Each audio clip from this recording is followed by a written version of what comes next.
বিশ্ব ক্রিকেটের সুপারস্টার বিরাট কোহলির এই কান্নার দৃশ্য ছুঁয়ে গেছে গোটা বিশ্বের মানুষকে। প্রথমবারের মতো আইপিএল চ্যাম্পিয়ন হয়ে অর্ধাঙ্গিনী আনুশকা শর্মার সঙ্গে তার আবেগঘন দৃশ্য দাগ কেটেছে ভক্তদের মনে। এই প্রথমই আরসিবির ঘরে উঠল আইপিএল ট্রফি, কিন্তু কারো পৌষ মাস, কারো সর্বনাশ। আরসিবির এই ট্রফি জয়ের উৎসব মুহূর্তে রূপ নেয় বিষাদে। আনন্দ দিনে প্রাণ দিতে হলো সমর্থকদের। আইপিএলের ইতিহাসে অবশেষে বহু কাঙ্ক্ষিত ট্রফি জিতেছে রয়্যাল চ্যালেঞ্জার্স বেঙ্গালুরু। 16 বছরের প্রতীক্ষার অবসান। উদযাপন শুরু হয়েছিল শহর জুড়ে, মন উথলে উঠেছিল লাখো সমর্থকের। কিন্তু সেই আনন্দের পরদিনেই নামে বিষাদের ছায়া। বুধবার বিকেলে চিন্নাস্বামী স্টেডিয়ামের বাইরে যেন পরিণত হয় জনসমুদ্রে।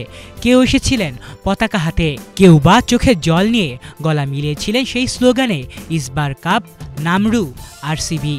কিন্তু বিকেল 4:30 নাগাদ সেই স্বপ্ন ভাঙার আওয়াজে থমকে যায় সবকিছু। হঠাৎই শুরু হয় হুড়োহুড়ি। পরিস্থিতি সামাল দিতে হিমশিম খেতে থাকে পুলিশ ও স্বেচ্ছাসেবকরা। কিছু গেট বন্ধ থাকায় আটকে যায়, আর সেই ভিড়ের চাপে পদপিষ্ট হয়ে মৃত্যু হয় 11 জনের, আহত হন অন্তত 33 জন। কারো জীবন থেমে যায় স্টেডিয়ামের এক কোণে, কারো চোখ বন্ধ হয় হাসিমাখা মুখ নিয়েই।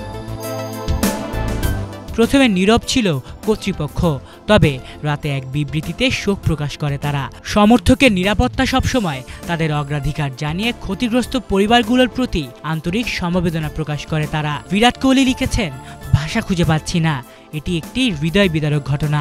এরপর অবশ্য কর্ণাটক ক্রিকেট অ্যাসোসিয়েশন ও আরসিবি যৌথভাবে ঘোষণা করেছে মৃতদের পরিবারকে 5 লক্ষ টাকা করে ক্ষতিপূরণ দেওয়া হবে। কিন্তু সত্যি কি এই টাকা ফিরিয়ে দিতে পারে একটি প্রাণ?